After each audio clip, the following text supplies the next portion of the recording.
Let me ask you something. Imagine you're in the year 2010, a friend, a computer programmer, kind of nerdy, probably drinks too much coffee, walks up to you and says, "Hey, I'll sell you 10,000 Bitcoins for $41." You think, "What's a Bitcoin?" He explains it's digital money, not backed by any government, not printed by any bank. It lives on the internet. You can't touch it. You can't hold it. You pass. You walk away. Those 10,000 Bitcoins? In 2021, they were worth over $690 million. That was the most expensive pizza in human history because that's what the guy who bought them used them for. Pizza. Two large pizzas from Papa John's. Welcome to the story of Bitcoin. I'm going to take you on a complete journey today, from the very beginning, from a mysterious person no one has ever met, writing a 9-page document in the middle of the 2008 financial crisis, to a technology that has reshaped how we think about money, trust, power, and the future of finance. We're going to cover everything: the invention, the philosophy, the crashes, the billionaires, the criminals, the governments trying to stop it, the governments trying to adopt it, the debates inside the Bitcoin community itself. By the end of this video, you will understand Bitcoin, not just what it is, but why it exists, how it works, and what it means for the world. This is the complete story. Let's start at the very beginning. To understand why Bitcoin was created, you have to understand what was broken about the existing financial system, and specifically what was broken in 2008. Money as we know it today is what economists call fiat currency. Fiat is a Latin word that means by decree or let it be done. In other words, the dollar is valuable because the government says it's valuable, not because it's backed by gold, not because it represents anything physical, simply because the United States government, and by extension, billions of people, agree to treat it as valuable. This worked for a very long time, and in many ways it still works. But there are some deep structural problems with this system. Problem number one, centralization. When you put money in a bank, you're trusting that bank. You're trusting that they will keep your money safe, that they'll give it back to you when you ask, and that they're not doing anything reckless with it behind the scenes. And for most of modern history, that trust held up. Banks were heavily regulated. They were insured. They seemed solid. But here's what was actually happening behind the scenes. And this goes back centuries, not just decades. Banks operate on something called fractional reserve banking. When you deposit $1,000 into a bank, the bank doesn't put that $1,000 in a vault with your name on it. They keep maybe $100 in reserve, the legal minimum, and lend out the other $900 to someone else.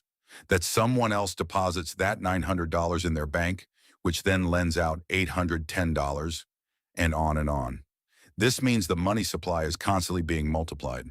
The total amount of money in circulation is far larger than the actual physical currency that exists. The whole system runs on trust and on the assumption that everyone won't want their money back at the same time. When they do, it's called a bank run, and it's catastrophic. Problem number two, inflation. When governments need money for wars, stimulus programs, bailouts, they can instruct central banks to create more of it. More dollars, more euros, more yen. This process is called quantitative easing, or more bluntly, printing money. But here's the consequence. Every new dollar created dilutes the value of the dollars already in existence. If there are $100 in the world and you print 100 more, each dollar is now worth half as much. Your savings, sitting quietly in your account, slowly lose purchasing power year after year. This is inflation, and it's built into the system by design. Problem number three, exclusion. Here's a stat that doesn't get talked about enough.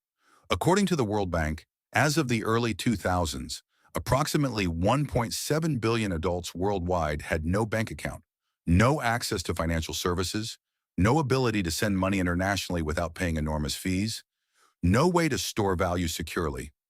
If you were a worker in the Philippines sending money home to family in a rural province, you might pay 8, 10, or even 15% in transfer fees just to move your own money. The financial system that we call global was, and to a large extent still is, profoundly unequal. Problem number 4, trust without verification. When you pay someone with a credit card, a remarkable number of institutions are involved.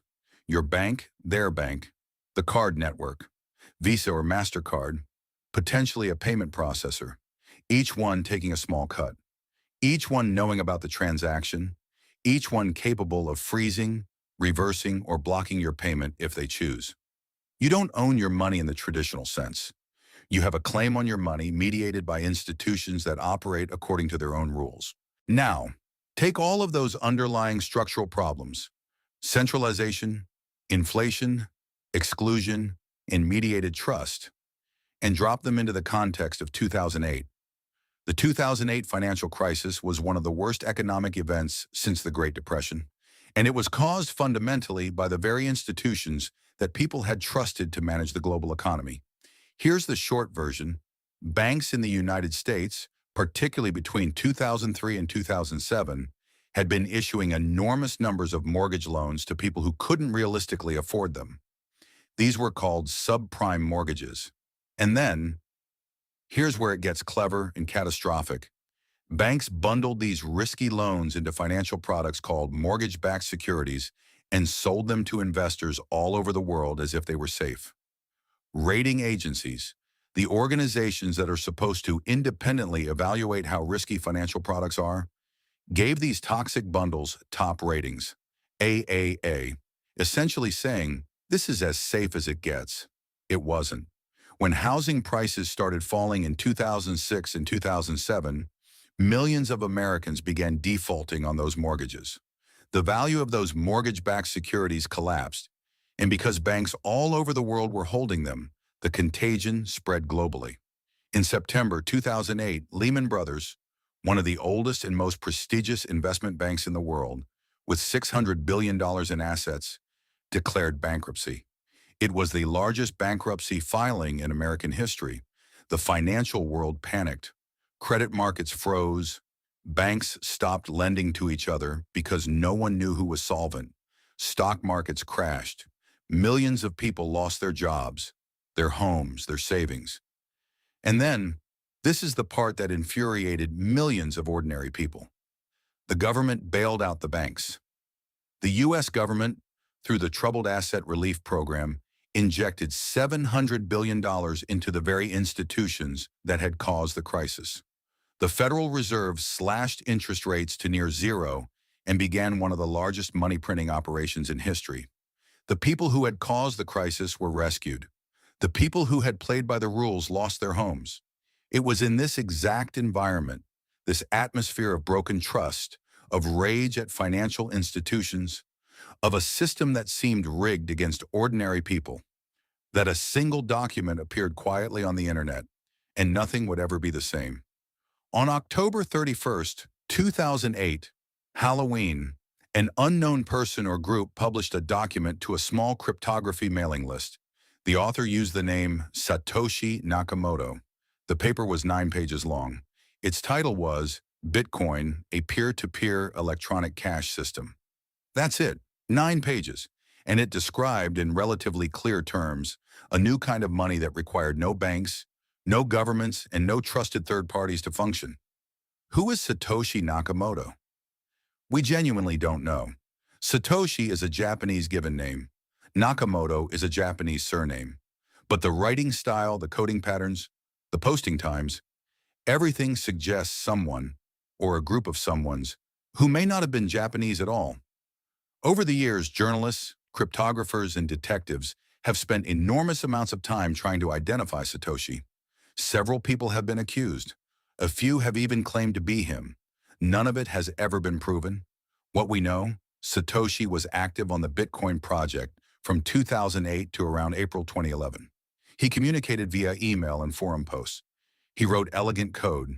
He was deeply thoughtful about the philosophical implications of what he was building. And then quietly and without much explanation, he handed control of the Bitcoin project to other developers and disappeared. He's never been heard from since. In those early wallets that are believed to belong to Satoshi, there are approximately 1 million Bitcoin.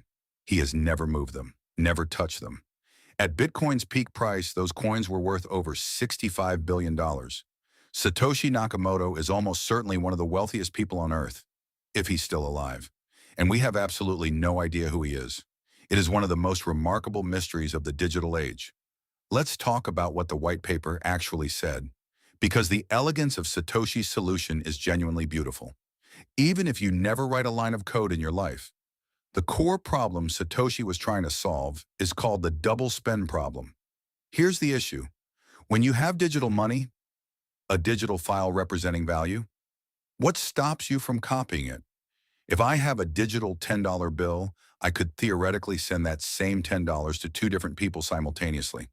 Unlike a physical bill, which can only be in one place at a time, a digital file can be duplicated infinitely.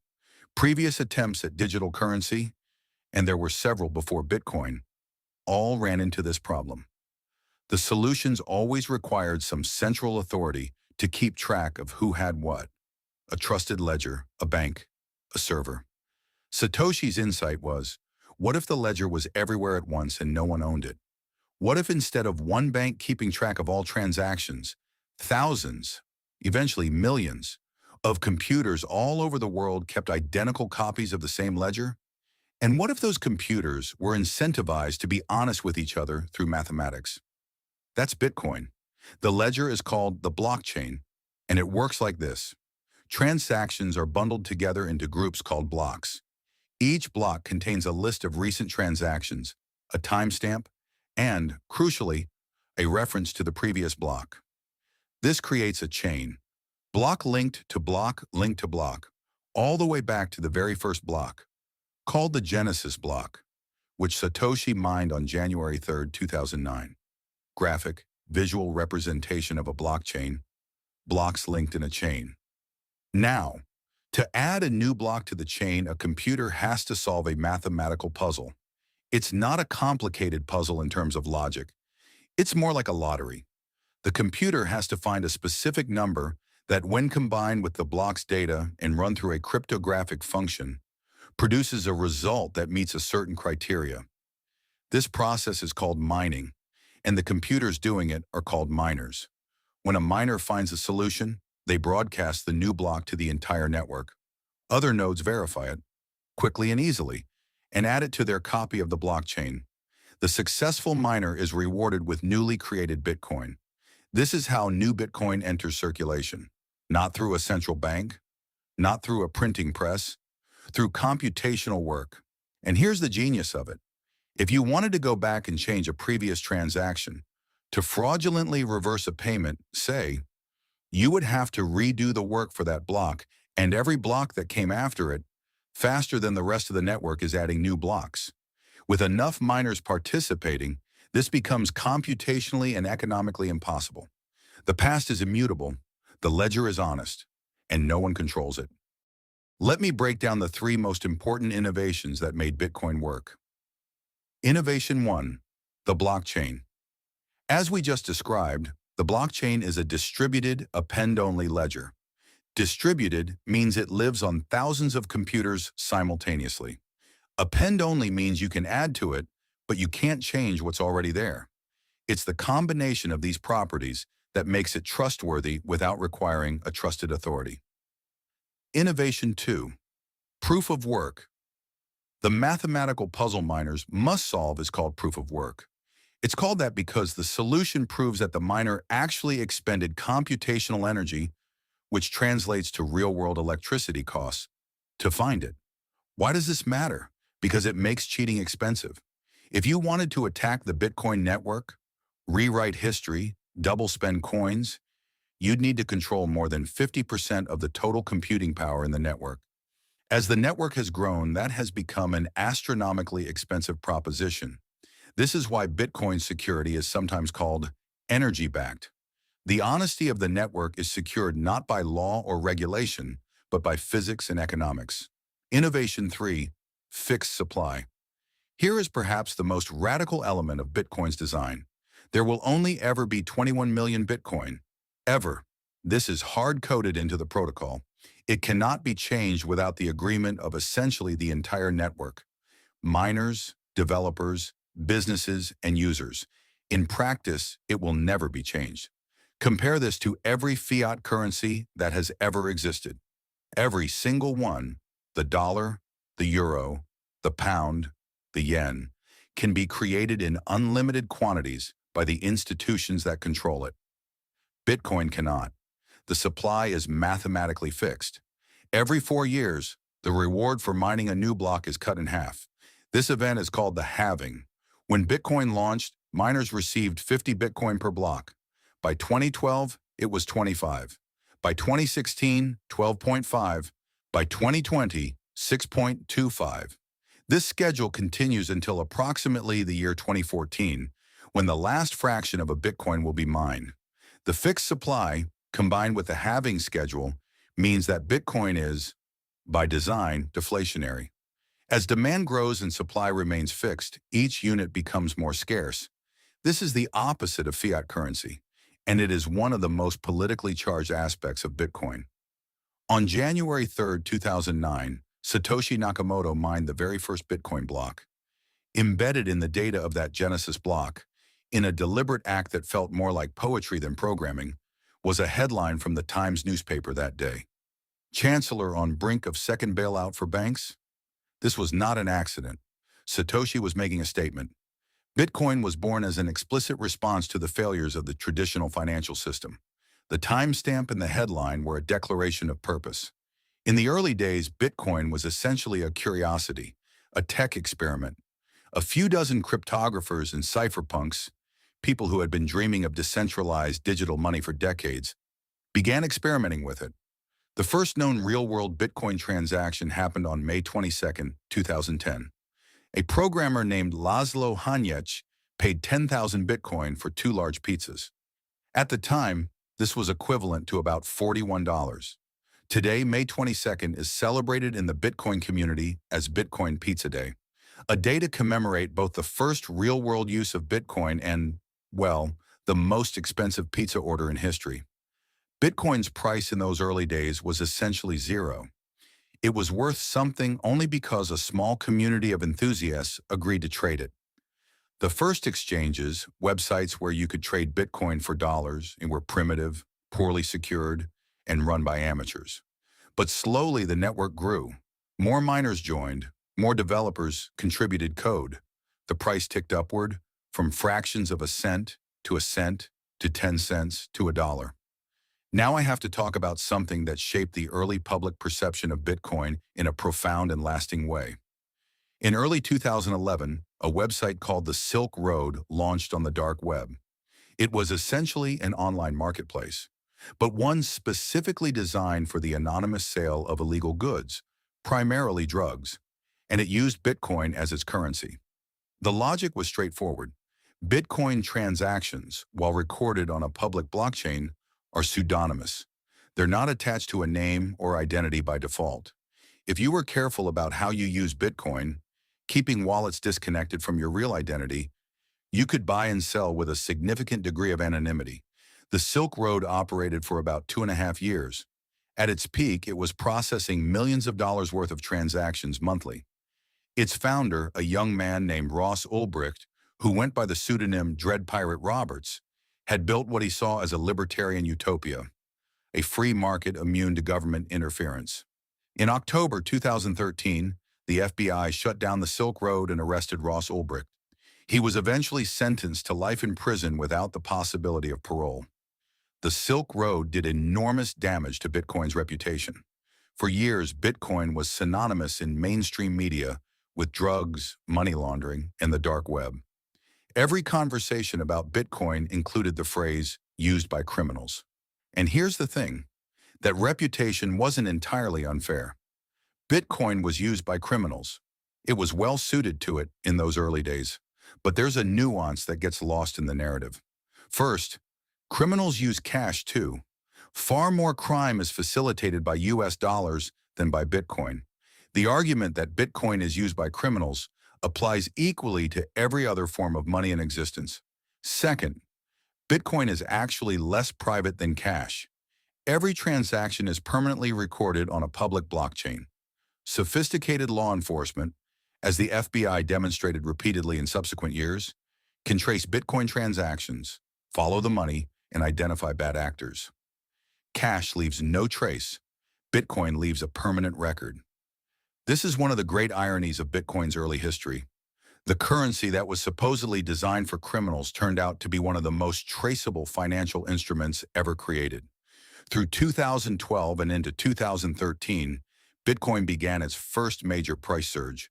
This was driven partly by growing awareness, partly by the halving of the mining reward in November 2012, which drew attention to Bitcoin's scarcity, and partly by a remarkable event in Cyprus.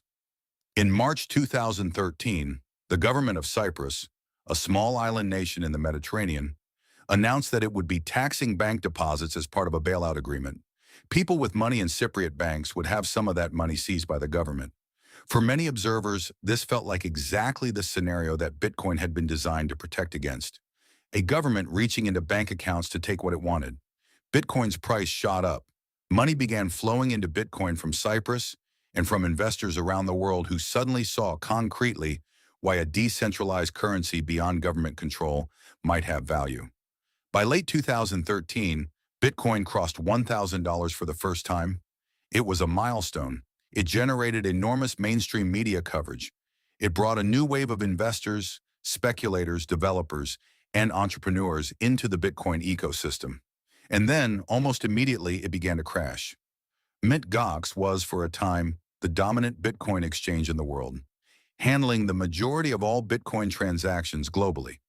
Its name, bizarrely, came from its original purpose. It had been built as a trading platform for Magic, the Gathering card game cards. Magic, the Gathering online exchange, Mt. Gox.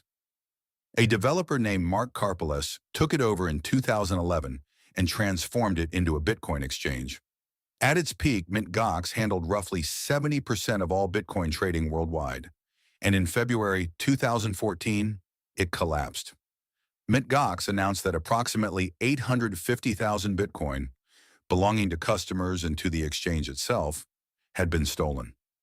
At the time, this was worth around $450 million. The exchange suspended trading, and Karpeles filed for bankruptcy protection. The theft had apparently been occurring gradually over years through a combination of hacking and poor security practices. Whether Karpeles was merely incompetent or actively complicit is a matter that courts wrestled with for years. Bitcoin's price crashed from its $1,000 peak to around $200. It would not reach $1,000 again for nearly 3 years. The Mt. Gox collapse became the definitive cautionary tale of the early Bitcoin era. It taught, painfully, a lesson that has since become a mantra in the community. Not your keys, not your coins. Meaning, if your Bitcoin is sitting on an exchange, you don't truly own it. You have an IOU from that exchange. If the exchange fails, gets hacked, or turns out to be fraudulent, your Bitcoin can vanish. True ownership of Bitcoin means holding your own private keys, the cryptographic password that gives access to your coins. It's a lesson the Bitcoin community has had to relearn multiple times, sometimes painfully. Let's step back from the history for a moment and go deeper on how Bitcoin actually works, technically, because understanding the mechanics is essential to understanding everything that follows. Bitcoin uses a form of mathematics called public key cryptography. Here's how it works at a high level. Every Bitcoin user has two mathematically related keys, a private key and a public key. The private key is a massive random number, 256 bits long. If you tried to write it out in full, it would be 77 digits. The odds of anyone guessing your private key are astronomically small, smaller than the number of atoms in the observable universe. Your private key is like the master password to your Bitcoin. Anyone who has it can spend your Bitcoin. If you lose it, your Bitcoin is gone forever. There is no customer service. There is no forgot my password option. It's just gone. From your private key, a mathematical function generates your public key. And from the public key, another function generates your Bitcoin address, the string of letters and numbers you share with others to receive Bitcoin. Something like 1A, 1ZP, 1EP, 5QGEF, I2D, MP, TFTL, 5 SLMV, 7D, IVF, 6. This process is one way. You can derive a public key from a private key and an address from a public key, but you cannot reverse the process. Having someone's Bitcoin address tells you nothing about their private key. When you want to send Bitcoin, you create a transaction. The transaction says send X Bitcoin from address A to address B. You sign this transaction using your private key, producing a cryptographic signature that proves you authorize the transaction without revealing the private key itself.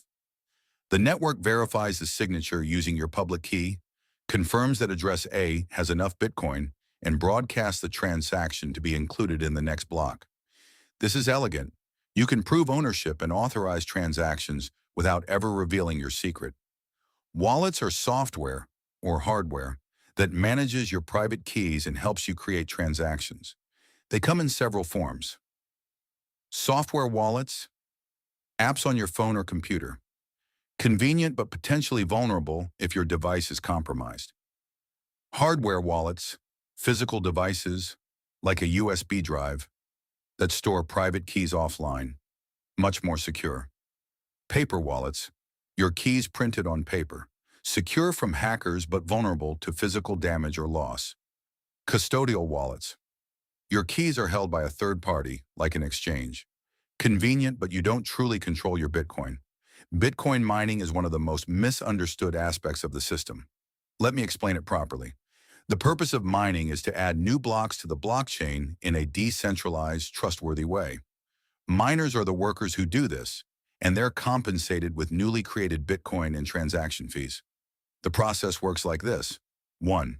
Transactions are broadcast to the network by users. 2. Miners collect pending transactions into a candidate block. 3. They add a special variable called a nonce, number used once, to the block. 4. They run the entire block, transactions, nonce, and reference to the previous block, through a cryptographic hash function called SHA-256. 5. This produces a fixed-length output called a hash. 6. The goal is to find a nonce that produces a hash beginning with a certain number of zeros. 7. The miner tries different nonces billions of times per second until they find one that works. 8. When found, they broadcast the solution. The network verifies it in milliseconds and adds the block. This is proof of work. You've proven by finding the correct nonce that you did the work. The difficulty of this puzzle is automatically adjusted every 2016 blocks, roughly 2 weeks, so that the average block time stays around 10 minutes. If more miners join the network and blocks are being found faster, the difficulty increases. If miners leave and blocks are found slower, difficulty decreases. This self-adjusting mechanism is one of the most elegant aspects of Bitcoin's design. Mining rewards. When a miner successfully mines a block, they receive a block subsidy, currently 3.125 Bitcoin as of the 2024 halving, plus transaction fees, small amounts paid by users to prioritize their transactions. As block subsidies decrease with each halving, transaction fees will eventually become the primary compensation for miners. This is important for the long-term sustainability of the network, and it's a topic of ongoing discussion. Mining hardware.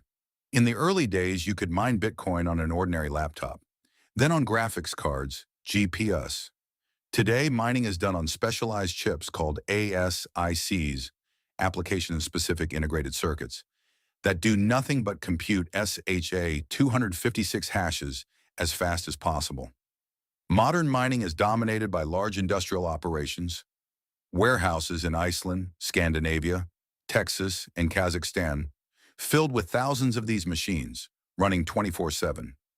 These operations consume enormous amounts of electricity, which leads us to one of the most controversial topics in all of Bitcoin. Bitcoin mining uses a lot of electricity. This is an indisputable fact. As of recent estimates, the Bitcoin network consumes approximately 100 to 150 terawatt-hours of electricity per year. For reference, that's roughly comparable to the electricity consumption of a small country, Argentina or Norway, depending on the year. This fact has made Bitcoin a target of substantial environmental criticism. Critics argue that Bitcoin's energy use is wasteful, that it contributes to carbon emissions, and that it serves no productive purpose. Let me give you both sides of this argument properly. The criticism, Energy that powers Bitcoin mining could be used for other purposes.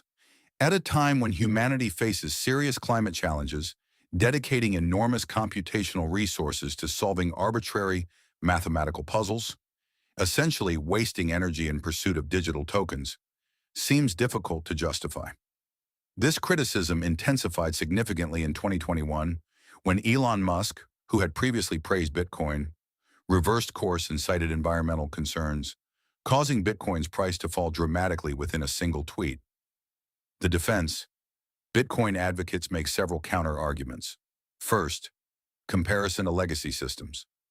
The traditional banking system, with its millions of bank branches, server farms, ATMs, armored vehicles, regulatory infrastructure, and office buildings, also consumes enormous amounts of energy. Estimates of the banking system's energy use often exceed Bitcoin's. If we're going to critique Bitcoin's energy use, we should apply the same scrutiny to what it competes with. Second, the source of energy matters. Not all electricity is the same. A significant portion of Bitcoin mining uses renewable or stranded energy, electricity that would otherwise be wasted. Hydroelectric dams in the Pacific Northwest and China, wind farms in Texas, geothermal energy in Iceland. Bitcoin mining can be located anywhere there's cheap electricity, which makes it uniquely well-suited to use energy sources that are geographically distant from population centers. Third, energy use as a feature, not a bug. The energy expenditure of Bitcoin mining is precisely what makes the network secure. The waste is the security. You can't have proof-of-work security properties without the work. Fourth, the trajectory is improving. The mix of energy sources used in Bitcoin mining has been trending greener over time, as cheap renewables become increasingly available. The energy debate is genuinely complex, and neither extreme position, Bitcoin is an environmental catastrophe, or Bitcoin is completely green, is accurate. The truth is complicated and evolving. After the Mt. Gox disaster and the subsequent bear market, Bitcoin recovered slowly. By 2016, it had climbed back to and then past $1,000. And then in 2017, something unprecedented happened. Bitcoin exploded. Through 2017, Bitcoin's price rose almost continuously, fueled by a combination of factors: growing mainstream awareness, the proliferation of cryptocurrency exchanges that made it easy to buy Bitcoin with a credit card, and, crucially, the explosion of ICOs. ICO stands for Initial Coin Offering. The idea was simple. A startup would create its own cryptocurrency token, sell those tokens to investors to raise money, and those tokens would presumably appreciate in value if the project succeeded. In 2017, ICOs raised billions of dollars. Thousands of new cryptocurrencies launched. The entire space, now called crypto, became a mania. Taxi drivers, students, retirees, everyone was talking about crypto. Everyone seemed to be making money.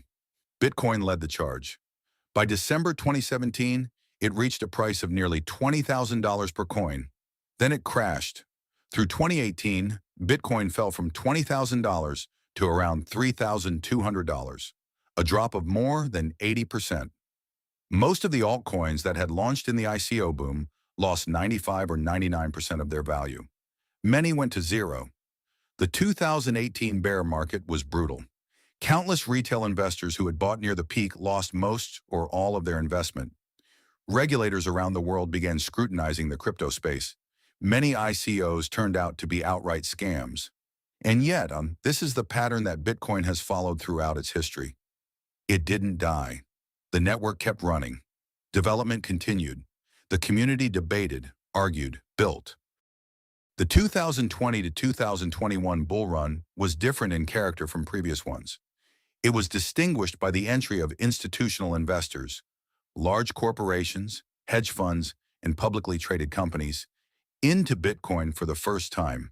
The catalyst was again a financial crisis, this time the COVID-19 pandemic.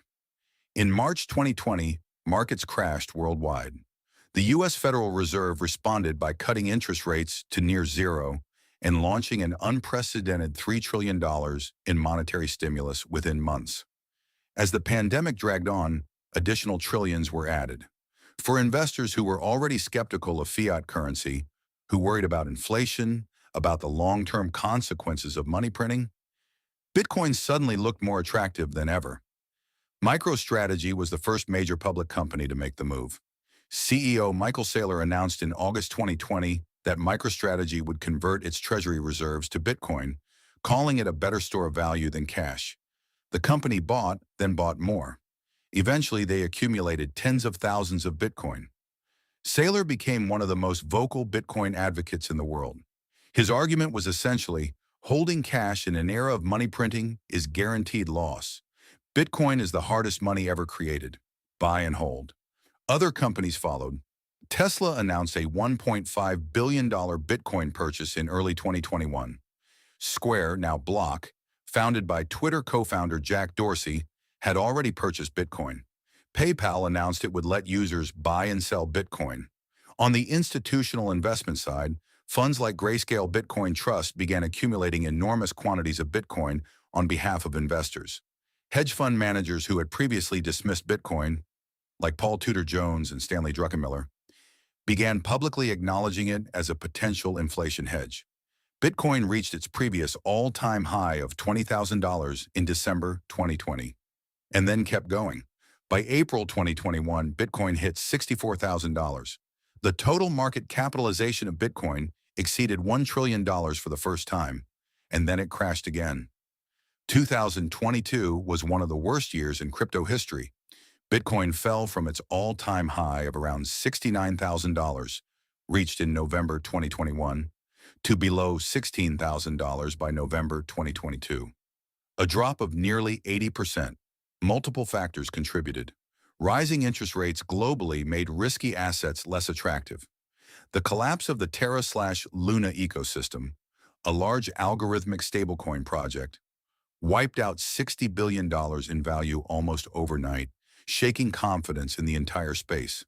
But the defining event of the 2022 crash, the one that will be written about for decades, was the collapse of FTX. FTX was one of the largest cryptocurrency exchanges in the world. Its founder, Sam Bankman-Fried, known as SBF, had become one of the most prominent faces of the crypto industry. He was on the covers of magazines. He donated hundreds of millions of dollars to political campaigns and charitable causes. He testified before Congress as a thoughtful, responsible voice for the industry. In November 2022, reporting emerged suggesting that FTX and its sister trading firm, Alameda Research, had been commingling customer funds, using money deposited by FTX customers to fund Alameda's trading operations. When this came to light and customers tried to withdraw their funds, FTX didn't have the money. FTX collapsed within days. Billions in customer funds were lost. Sam Bankman-Fried was arrested, tried, and ultimately convicted on multiple counts of fraud and conspiracy. He was sentenced to 25 years in prison. For Bitcoin specifically, the FTX collapse was painful. Bitcoin's price plunged, but the collapse also, in a paradoxical way, validated Bitcoin's core principles. FTX was a centralized exchange, run by a single person who turned out to be fraudulent. Bitcoin itself, the decentralized network, kept running without interruption. Not a single transaction was lost. The blockchain didn't care. Not your keys, not your coins, was validated yet again. Bitcoin was the first cryptocurrency, but it's far from the only one today. There are thousands of cryptocurrencies, collectively called altcoins, alternative coins.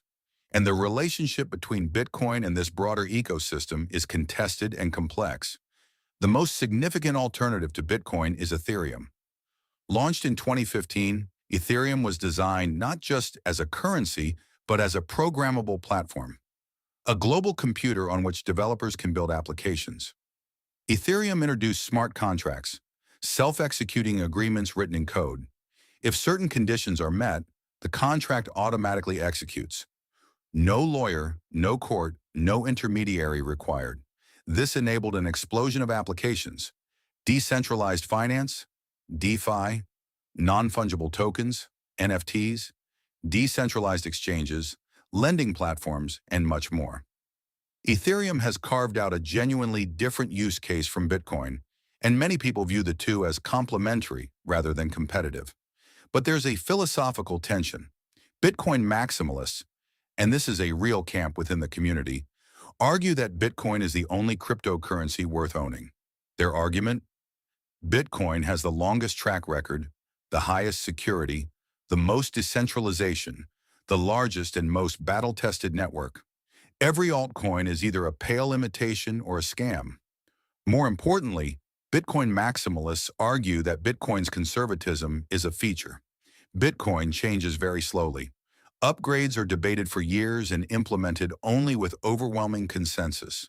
This makes it boring, and that's the point. You don't want your monetary system to be exciting. You want it to be reliable. Altcoins, by contrast, change rapidly, are often controlled by small teams of developers, and have a track record of dramatic failures. Bitcoin maximalism has critics too. Some argue its ideological rigidity that ignores genuine innovation happening elsewhere in the ecosystem. The debate continues. Not all of Bitcoin's most significant conflicts have been with outside forces. Some of the most intense battles have been within the Bitcoin community itself. The most significant internal conflict was the block size wars, which played out between roughly 2015 and 2017. Here's the issue. Bitcoin blocks have a size limit. In Bitcoin's early days, Satoshi set a limit of 1 megabyte per block. With 10-minute block times, this created a maximum throughput of roughly 7 transactions per second for the entire network. For context, Visa processes around 24,000 transactions per second. As Bitcoin grew in popularity, this limitation became apparent. Blocks were filling up. Transaction fees were rising. Transactions were taking longer to confirm. The debate that followed was, ostensibly, a technical one. Should Bitcoin increase its block size to allow more transactions per block? But it quickly became something much deeper, a philosophical conflict about what Bitcoin is for, who gets to make decisions, and who controls the network. One camp, including many large mining operations and several prominent developers, argued for increasing the block size. Bigger blocks, more transactions, lower fees, more practical for everyday use. The other camp, including many of the original cypherpunk developers and what would become known as the Bitcoin core team, opposed large block sizes. Their argument: larger blocks make it harder for individuals to run full nodes, the computers that independently verify the blockchain. If only large, well-funded entities can run nodes, the network becomes centralized. Bitcoin's core value, decentralization, is sacrificed for efficiency. The conflict escalated dramatically. There were accusations of manipulation, corporate capture, censorship. The community split. In August 2017, a faction that wanted larger blocks implemented what's called a hard fork, a fundamental change to Bitcoin's rules that's incompatible with the previous version. This created a new cryptocurrency called Bitcoin Cash, BCH, which launched with larger blocks. Bitcoin's core chain, which most people simply call Bitcoin, continued with the original rules, though it implemented an upgrade called SegWit, segregated witness, that improved efficiency and set the stage for the Lightning Network, a second-layer solution designed to enable fast, cheap Bitcoin transactions without touching the main chain. Bitcoin Cash has since lost most of its value relative to Bitcoin and remains a marginal player. Bitcoin Core continued on its path. The block size wars left lasting scars and produced lasting wisdom about how governance works in a decentralized system where no one truly has authority. This brings us to an ongoing philosophical debate about what Bitcoin is and what it should be. Is Bitcoin digital gold, primarily a store of value, something you buy and hold long-term as a hedge against inflation and financial instability? Or is Bitcoin digital cash, a medium of exchange, something you use to buy coffee, pay employees, send remittances internationally? Bitcoin's early community envisioned it as both. The white paper's subtitle is A Peer-to-Peer Electronic Cash System. The dream was ordinary people using Bitcoin for everyday transactions, but the reality is that Bitcoin has struggled as a medium of exchange. Transactions can be slow. Fees can be high during periods of congestion. Price volatility makes it impractical for everyday commerce. It's hard to price a cup of coffee in something that might be worth 20% more or less tomorrow. The Lightning Network, a layer built on top of Bitcoin that enables near-instant, nearly free transactions, has been proposed as the solution, and it has grown significantly since its launch, but it has yet to achieve mainstream adoption. In the meantime, Bitcoin has found its most compelling narrative as digital gold, a scarce, durable, portable, divisible, uncensorable store of value, an asset that, over the long term, tends to hold or increase value against fiat currencies. This is how most institutional investors think about Bitcoin, and it's an increasingly dominant narrative. Whether Bitcoin will eventually function as everyday money, or whether that role will be filled by stable coins or central bank digital currencies, remains genuinely uncertain. From the beginning, Bitcoin represented a challenge to government authority over money, and governments have responded to that challenge in dramatically different ways. The regulatory spectrum. At one extreme, some countries have effectively banned Bitcoin. China, once home to the majority of global Bitcoin mining, has repeatedly cracked down on cryptocurrency trading and mining. In 2021, China issued a comprehensive ban on all crypto transactions. Chinese miners, who had accounted for more than 65% of global mining hash rate, had to shut down or relocate virtually overnight. The global mining map shifted dramatically to the United States, Kazakhstan, Russia, and other countries. The Chinese ban was significant, but ultimately demonstrated something important. Because Bitcoin is decentralized, no single country can truly kill it. Mining simply moved. At the other extreme, El Salvador made history in September 2021 by becoming the first country in the world to adopt Bitcoin as legal tender, meaning it must be accepted as payment for any debt, and it has equivalent legal status to the US dollar, which El Salvador also uses. President Nayib Bukele argued that Bitcoin would help the approximately 70% of Salvadorans without access to traditional banking, and would reduce the enormous fees Salvadorans pay to receive remittances from family abroad. Remittances account for roughly 20% of El Salvador's GDP. The results have been mixed. The government-built Bitcoin wallet, Chivo, had significant technical problems. Many Salvadorans who received government Bitcoin bonuses quickly converted them to dollars. But a growing Bitcoin tourism economy and reduced remittance costs have provided some genuine benefits. The United States has taken a complex, evolving regulatory approach. The Securities and Exchange Commission, SEC, has aggressively pursued enforcement actions against many crypto projects, arguing that most tokens are unregistered securities. Bitcoin itself has generally been treated differently. The SEC and the Commodity Futures Trading Commission, CFTC, have both indicated that Bitcoin is a commodity, not a security. This matters enormously for how it's regulated. In January 2024, the SEC approved the first Bitcoin spot ETFs, exchange-traded funds that allow ordinary investors to gain exposure to Bitcoin through traditional brokerage accounts without having to hold Bitcoin directly. This was a landmark moment, bringing Bitcoin into the mainstream investment universe. Billions of dollars flowed in within the first days. Here's a dimension of Bitcoin that doesn't get enough attention in mainstream media: its role as a tool for financial freedom in places where that freedom is under threat. Consider these scenarios. Venezuela. Since 2016, Venezuela has experienced hyperinflation that has at times exceeded 1,000,000% annually. The Bolivar, Venezuela's national currency, has become essentially worthless. Venezuelan savings, pensions, salaries, destroyed. Ordinary Venezuelans have increasingly turned to Bitcoin and dollar-backed stablecoins as a way to preserve value. Nigeria. The Nigerian government has repeatedly attempted to restrict the use of foreign currencies to control capital outflows. Bitcoin has provided a workaround for Nigerians trying to send money internationally or preserve savings in a more stable currency. Afghanistan. When the Taliban took control of Afghanistan in 2021, many women, suddenly facing restrictions on their ability to work and travel, found that Bitcoin offered a way to hold savings that couldn't be confiscated by a husband, a family member, or a government authority. Protesters worldwide, Canadian truckers who participated in the Freedom Convoy protests in 2022 had their traditional fundraising accounts frozen by the government. They turned to Bitcoin, which no government can freeze because there's no central authority to issue a freeze order to. These are not abstract philosophical points. For real people in specific circumstances, Bitcoin represents genuine financial freedom, the ability to hold, send, and receive value without permission from any authority. This is arguably Bitcoin's most powerful use case, and it's one that rarely appears in mainstream financial media coverage. Where does Bitcoin go from here? This is obviously the question everyone wants answered.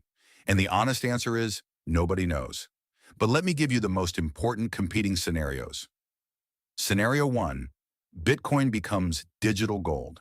In this future, Bitcoin is a globally recognized store of value, held by individuals, corporations, and eventually governments as a reserve asset. It's not used for everyday purchases, but it serves as the hardest, most portable, most uncensorable form of savings in human history. Nation-states, under competitive pressure from each other, begin accumulating Bitcoin as a reserve asset, the way they once accumulated gold. Bitcoin's price, measured in any fiat currency, is astronomically higher than today. This is the scenario that MicroStrategy's Michael Saylor describes, and it's taken increasingly seriously by mainstream investors. Scenario 2, Bitcoin becomes digital cash. In this future, the Lightning Network and other Layer 2 solutions scale Bitcoin to the point where it becomes genuinely practical for everyday transactions. Billions of people use Bitcoin to buy coffee, pay rent, send money across borders, without ever knowing about blockchain or private keys. Bitcoin becomes the global reserve currency of the internet, the settlement layer for a new financial system. Scenario 3, Bitcoin fails. This scenario is taken seriously by smart people. A critical bug is discovered in Bitcoin's cryptography. Quantum computers, in which don't yet exist in sufficient strength, but eventually might, break the elliptic curve cryptography that secures private keys. The community fails to coordinate on necessary upgrades. A fatal flaw in the incentive structure leads to a breakdown in miner security as block rewards decrease. Or more mundanely, people simply stop finding it useful. A better alternative emerges. Governments regulate it into irrelevance. Bitcoin has survived every prediction of its death, and there have been hundreds. But that history doesn't guarantee future survival. Scenario 4, Bitcoin coexists with CBDCs and stablecoins. In this future, central bank digital currencies, government-issued digital currencies, become widespread. Major stablecoins, digital dollars essentially, facilitate everyday commerce. Bitcoin carves out a specific niche as the decentralized, non-sovereign alternative, the gold to their fiat. This is perhaps the most likely scenario in the near term. I want to end with a section that's not financial advice. I want to be clear about that. I'm not a financial advisor. What I can do is give you the framework that serious, thoughtful people use to think about Bitcoin. The case for owning some Bitcoin. If you believe there's even a reasonable probability that Bitcoin becomes a significant global store of value, digital gold, then not owning any Bitcoin is a strange bet. You're essentially betting that it goes to zero. The asymmetry of outcomes, small loss if you're wrong, potentially enormous gain if you're right, is what draws many investors to hold a small allocation. Many serious financial advisors now recommend a Bitcoin allocation of 1 to 5% of a portfolio, enough to benefit meaningfully if Bitcoin succeeds, but small enough that if it goes to zero, you're not ruined. The case against Bitcoin is genuinely risky. It's not productive capital. It doesn't generate earnings or dividends like a stock. Its price is driven entirely by supply and demand dynamics and narrative. It's deeply volatile. Many people who have bought Bitcoin have lost significant amounts of money by buying at highs and panic selling at lows. If you can't tolerate watching an investment lose 80% of its value, Bitcoin is probably not for you. Practical considerations. If you decide to invest, use reputable exchanges. Coinbase, Kraken, and Cash App are among the most established. Consider hardware wallets if you hold significant amounts. Ledger and Trezor are the industry leaders. Never invest more than you can afford to lose entirely. Think long-term. Bitcoin's volatility is legendary. The people who have done well with Bitcoin almost universally held it for years, not weeks. Understand what you own. Don't buy Bitcoin because you're afraid of missing out. Buy it because you understand what it is and why it might be valuable. And most importantly, do your own research. The Bitcoin rabbit hole is deep, but the more you understand, the better equipped you are to make decisions that are right for you. Bitcoin is, depending on who you ask, the most important financial innovation in a century, or a speculative bubble that will eventually collapse into irrelevance. The truth is probably more nuanced than either of those positions. What is certain is this: Bitcoin introduced ideas, decentralization, cryptographic trust, fixed monetary supply, peer-to-peer value transfer, that have permanently changed how humanity thinks about money. Whether or not Bitcoin itself survives, those ideas are already reshaping finance. Central banks are designing digital currencies in response to crypto. Traditional banks are building blockchain infrastructure. The concept of programmable money, money with logic built into it, is now taken seriously by the most powerful financial institutions in the world. And at the center of all of it is this: 9 pages, written by a person no one has ever met, published quietly on a mailing list on Halloween in 2008, in the middle of the worst financial crisis in a generation. A purely peer-to-peer version of electronic cash would allow online payments to be sent directly from one party to another without going through a financial institution. Satoshi Nakamoto's first sentence. Simple, radical, and, 15 years later, still reverberating. Thanks for watching. If you made it to the end of this video, you now know more about Bitcoin than the vast majority of people on Earth. Share this with someone who's curious. Drop your questions in the comments. I read every single one. And remember, in the world of Bitcoin, as in life, the only thing more dangerous than not understanding is thinking you understand when you don't. Stay curious, stay skeptical, and keep learning.